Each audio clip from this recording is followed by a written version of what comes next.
So consumers' desire for brand new clothing is on the wane. In 2018, the fast fashion market sector rang up $35 billion a year in sales.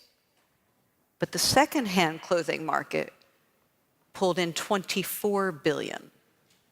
That's a big uptick in a very short time. And by 2028, about 13% of a woman's wardrobe will be made up of second-hand clothes, twice what it is today. Of course, there's the Marie Kondo effect of us cleaning out our closets like madwomen, right? And chucking it all or sending it off to the RealReal or other platforms for resale, bring in the cash, get rid of this stuff, I'm over it. But there's also the repair sector, which is on the rise and is very important, giving clothing a longer life, real circularity, right? And then there's rental, which just chucks the whole notion of ownership completely. I came to Copenhagen this week. In a wardrobe I rented. Woo! All I had to pack were my shoes, a little bit of makeup, toothbrush, lingerie, and in theory, gym clothes for that workout I never got to. This is a suit from Palace in Paris. Panoply is in Paris. The shirt's Philip Lim. I'll have it for a week. I'll send it back. As the sharing economy proved, we don't have to possess something in order to consume it. How is the fashion industry adapting to this cultural shift? Here are 3 companies who are on top of it. So, first, Steve. Hi. From Depop. Can you tell us how Depop came into being, where the name came from, which is kind of fun? Yes. And why we need this business today and how it works. Sure. So our founder is named Simon Beckerman, and he used to work for a magazine in Italy called Pig. And so the initial concept for Depop was a platform for people featured in the magazine to be able to sell their items. But very quickly, Simon saw there was a huge potential beyond that. So now it's the way that we describe Depop is it's a global social fashion marketplace. So it's peer-to-peer reselling, although there are a lot of new items being sold on there as well. And the name comes from sort of it's a play on Depot a bit. And I think Simon had a friend who was a DJ named Pop, and we sort of landed on that from that way. But we were pretty sure no one else had the name, I would imagine. Yeah, and you know, really what Depop is doing is it's meeting a need that was already there. You know, we didn't invent the resale platform, but what we did is we made it more accessible for people who are already using it, which is predominantly young people, so Generation Z, who are very used to this kind of peer-to-peer selling. They're used to upcycling. They're used to kind of customization. So we just made it very easy for them to use this platform to reach people who are beyond their social network or their town and kind of build up an actual empire from their bedrooms. Cool. Michael from Beijing, you have Ycloset. Now, you told me already, but I'd love for you to tell them the story of the name Ycloset, because it's really interesting. The first reason is our Chinese name is called 123, so it starts with Y. And then the second reason is really we want to ask the question, why do you need a closet? Exactly. You don't need a closet. I love that. And you all founded that company not very long ago. It's been how long? Yeah, we started the company 3.5 years ago. And that's when the sharing economy started to change our lives. And we found that Uber, Airbnb, this company has fundamentally changed how we commute, how we live. And then back then I had many friends who were female friends, and they're complaining about having nothing to wear while they have a full closet. And I did the research, and then it turns out that on average, they bought 50 to 60 garments per year. But over 80% of those garments are worn less than 3 times. Less than 3 times. So why would you buy something you only wear once or twice? And they keep complaining about how they really like some new products, they want to follow some new trends, but you can't buy everything. So we thought about maybe we can do something about this. Maybe we can build a cloud closet for everyone, and so that you don't own anything, but you have access to everything we have. So that's the idea behind Ycloset. And well, luckily, we spent 3.5 years and to take the business from zero to right now.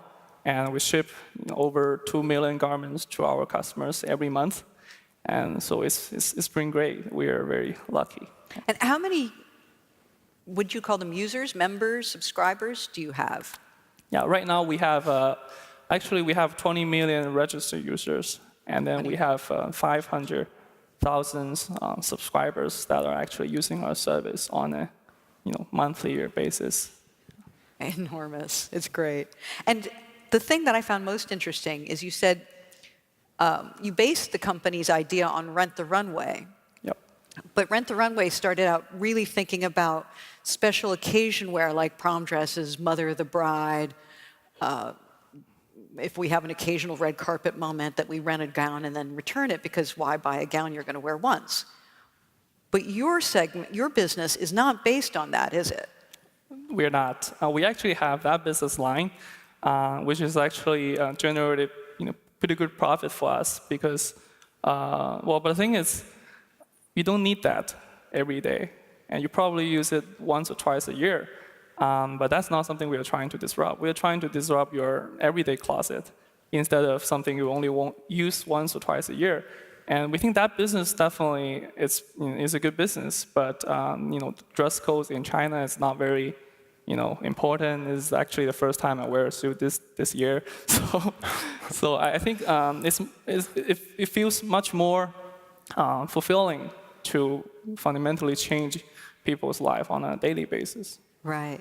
Now, Ryan, Patagonia has been in business for a while, and it's always been a leader in sustainability. But how have you pivoted toward this market? You all are getting into the rental business, aren't you? We actually don't rent product right now. We work with some partners to do some trialing around the rental model. What we do is, I think you mentioned we've been in business a long time. Patagonia was founded in 1973. And from the earliest days back in the 70s, we were offering product repair services. And we've taken product back, and we've offered to, at some point, we made a commitment to recycling everything that a customer would bring back to us. Anyway, there's been sort of this coalescing philosophy that's rooted in a commitment to help ensure that our customers' products have as little impact as possible, and that's the same product that we make. And so it's evolved into this platform in the last 6-7 years called Wornwear. And through Wornwear, we really challenge and also help enable our customers to avoid buying things that they don't need. We commit to helping them repair product. We repair, I think, probably 100,000 units a year now. Wow. In apparel repair centers around the world. We have mobile repair vehicles that go to events and will repair product from any brand. We have a reuse platform now, where if you've got a product and you're finished with it from Patagonia, you can bring it in, we'll give you credit, we'll launder it, repair it, resell it, makes it available for a fraction of the original price, and then we continue to recycle every product that we've made at the end of life if customers give it back to us. But I think the crux of the whole model, and this is where I think two of the requirements to make it work are a real deep commitment to product quality, and where possible, the philosophy of design for repairability in the beginning of the product design process. I think in the absence of those things, it's fast fashion.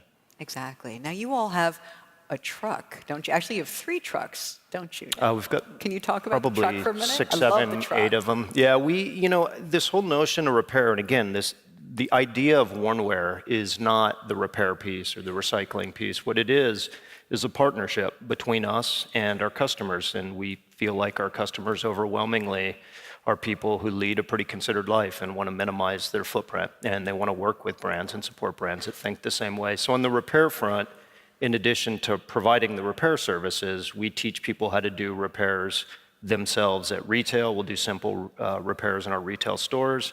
We've got repair guides online. But the other thing that we do is we kind of socialize the idea of repair and the idea of keeping product in use longer. And that's where the trucks come in, that we can tour around to different events. So you have one in North America, one in Europe. I think we've got a couple in North America. We've got 3 in Europe. We've got them in Japan. We're doing events now in Chile.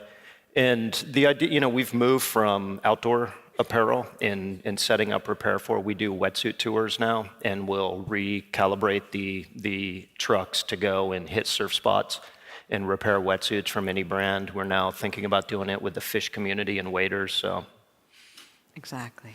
Now, how is this business growing for all three of you? First, with Depop, how do you see that market expanding in the short term and in the long term? It's going like this, right? It is, yeah. And the gentleman who was on stage just before this panel, he and I must have read the same report, which is a report from ThreadUp that shows that by 2023, the entire secondhand market is projected to be worth $51 billion US. That's a tremendous amount. Enormous. In the past 3 years, it's grown 21 times as fast as traditional retail. And 21 times. 21 times, yeah. And there are the same kind of report also projected that in about 10 years it'll be bigger than fast fashion. So the opportunity is certainly there. From Depop's perspective, we have 13 million users worldwide.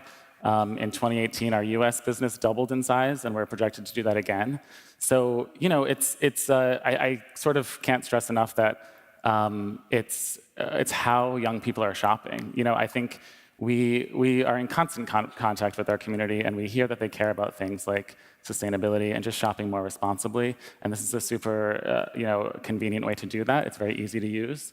We also hear that they want to have some control over their finances. There's no shortage of creative ideas or ambition out there for people to kind of build a business, but there is a shortage of people willing to finance them.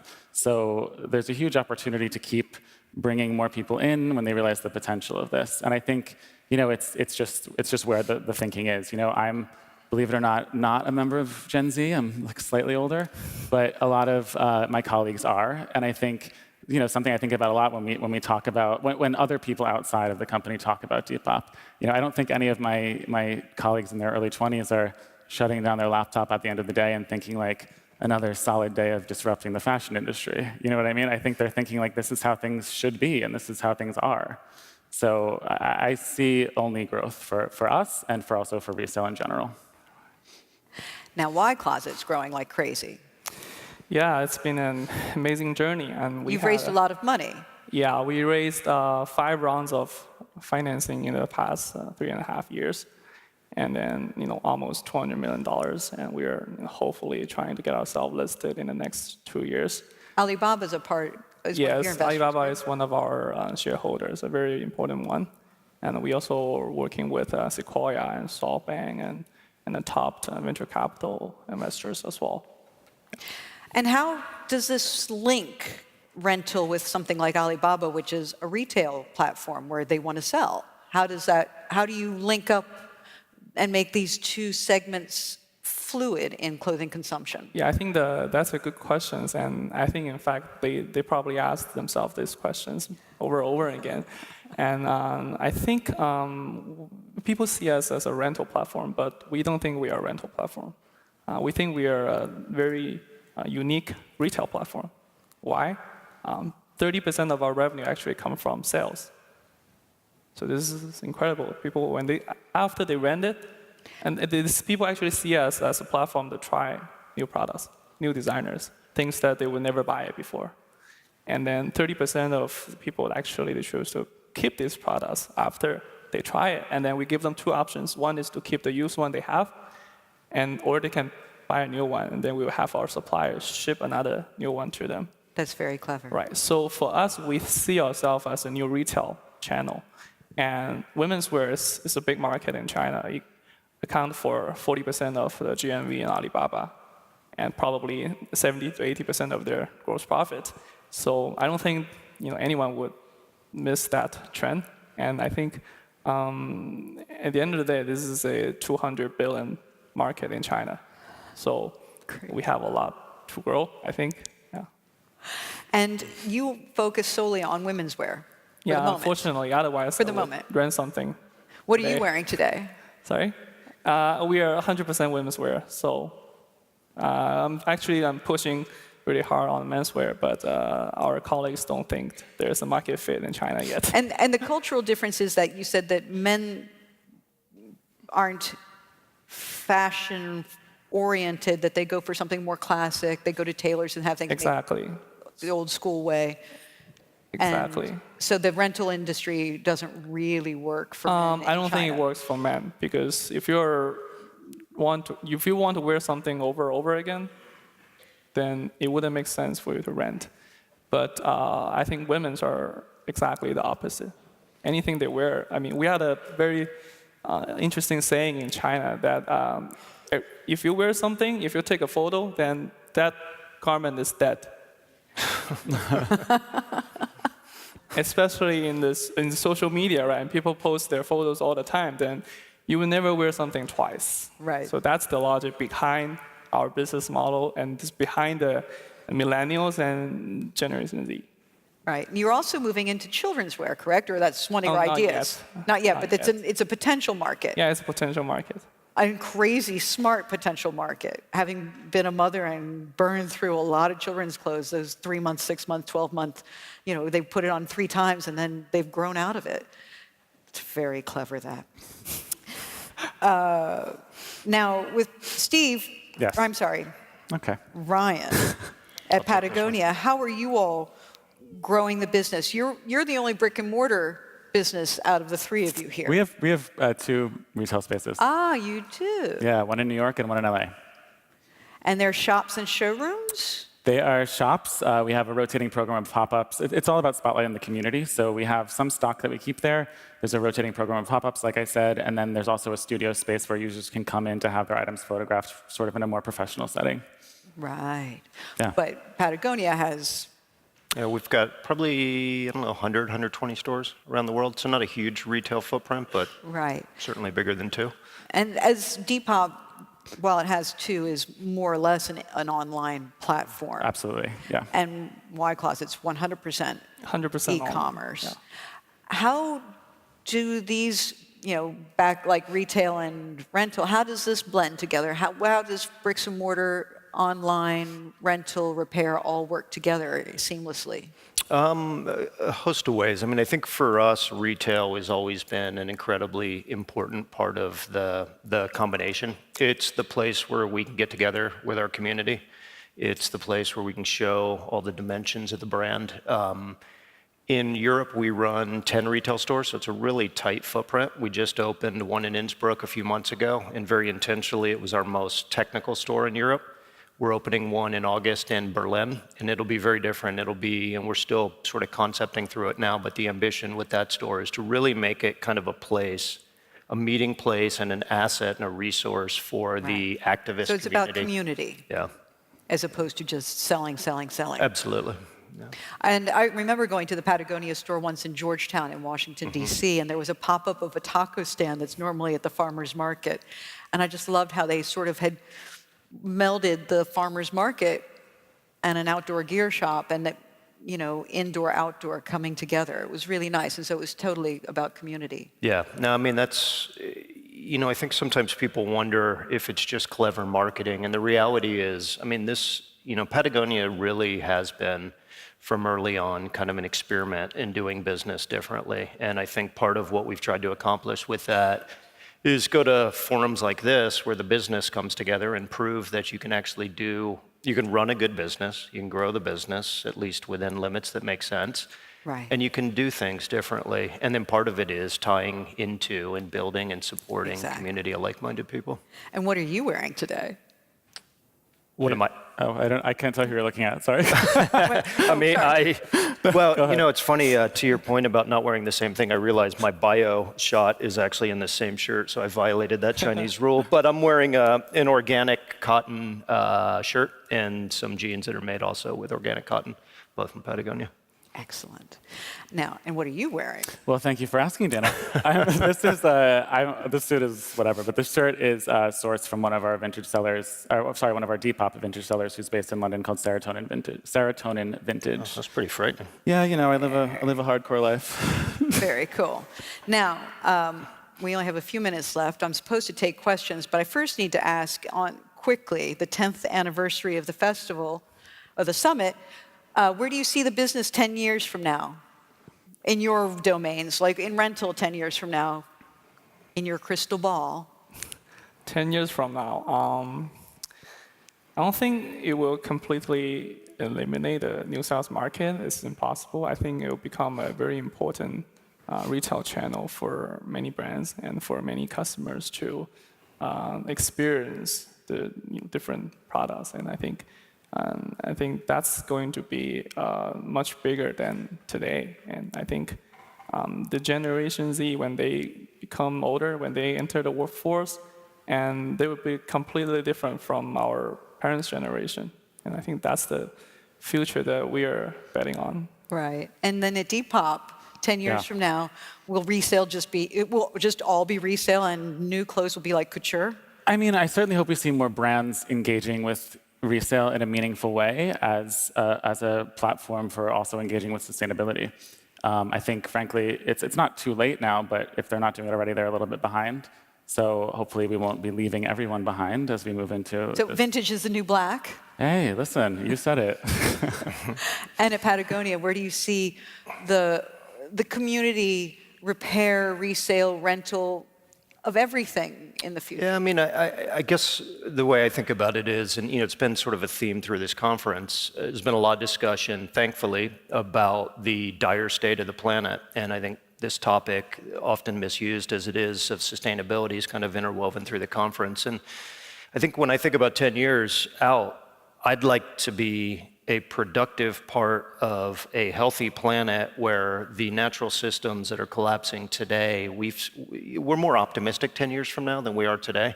But I think what's happening is all moving in the wrong direction relative to planetary health. It's moving faster than I think anybody, experts, scientists, and others have predicted. And I think what we really need to commit to and move very quickly beyond just talking about is how do businesses come together and clean up not just their own supply chains, but really force a conversation around consumption behaviors and having a smaller impact, and also potentially weighing in actively on issues that should be and I think are probably important to all of us in here. Right. Well, as we've seen then, resale, rental, repair are the future of retail. This is no doubt about it. And it's driven by the youth, wouldn't you agree? It's driven by the youth who are concerned about the environment. And it will sooner or later become a major part of the retail pie. The traditional fashion brands are just going to have to embrace it to survive. Don't you agree? Yes. This is how it's going to have to be. And now time is up, and we thank you all for participating. Thank you. Thanks, Dana. Thank you. Thank you.